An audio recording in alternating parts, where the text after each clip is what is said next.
democracy. This is extremely dangerous to our democracy. This is extremely dangerous to our democracy. This is extremely dangerous to our democracy. This is extremely dangerous to our democracy. This is extremely dangerous to our democracy. This is extremely dangerous to our democracy. This is extremely dangerous to our democracy. This is extremely dangerous to our democracy. This is a dangerous groups that we're dealing with now.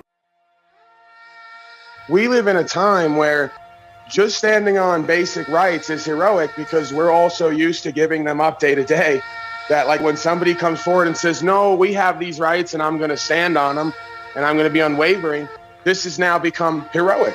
This has become, like the founder said, telling the truth in a world full of lies is a revolutionary act, right? I'm not one of these folks like they claim who wants to overthrow government. I understand spiritually, government would only be necessary for a population of folks who have proven they cannot govern themselves based on natural law and God's law. And that's exactly what we have. So I'm a proponent of folks who are able to govern themselves, who understand the foundational principles of the law of this land, that they be left alone. They say these are the most dangerous folks on the land. Why? Because they're talking and standing on what they're saying. They're not doing nothing to nobody. They're just revealing to everyone we have God-given rights, and they're willing to stand on them and die for them. And that's the most dangerous man on the planet right now.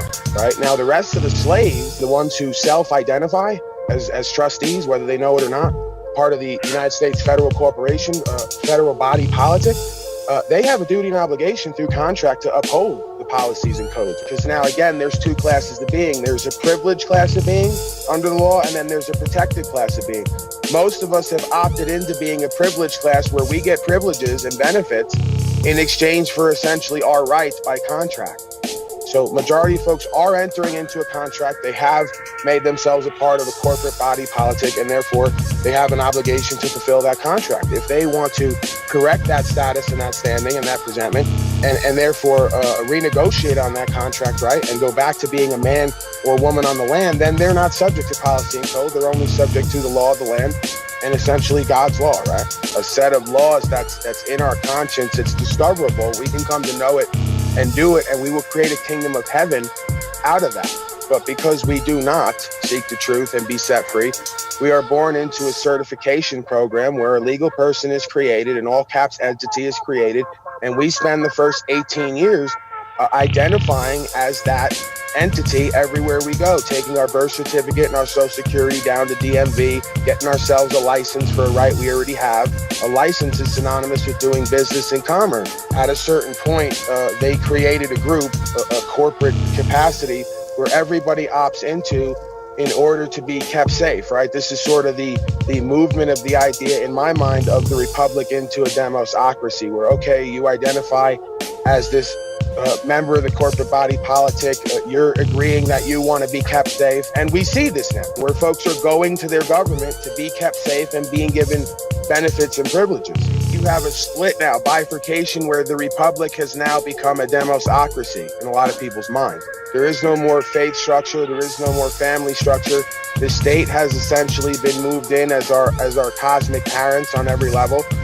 They've taught us through the public schooling system funded by the state that we need them. And if you don't accept that premise, then you are an extremist. You're trying to threaten everybody else's safety. So we see the tiptoe and march toward complete collectivism and mob rule and demosocracy, all backed by a technocratic component where everybody is tracked, traced, and surveilled. And if you don't follow policy and code, then you're deemed to be essentially an enemy combatant. As far as the Declaration of Independence goes, policy, statute, and code is only given the force of law through the consent of the governed. So we're being compelled to follow statute, policy, and code, but we have not been given full disclosure and notice, and we have not signed the contracts properly, right? So these folks are running around overthrowing God's law and the law of the land. They're not even banging on original principles. They're just out here harming themselves and each other, doing whatever they want to do. This is ubiquitous. All classes of society has lost their original mission statement and does not follow their principles and their own policy and code. They've just become completely reprobate, ego unbound. They're going to do whatever they want to do because they're going to chase money and they're going to chase status and power, and they've relinquished their original status and power straight from the supernatural.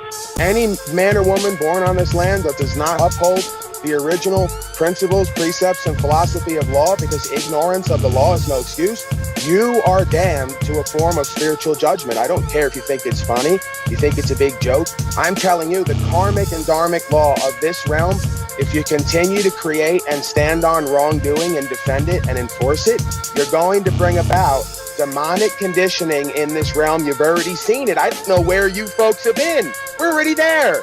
And you're damn well down with it. Most folks think it's just dandy.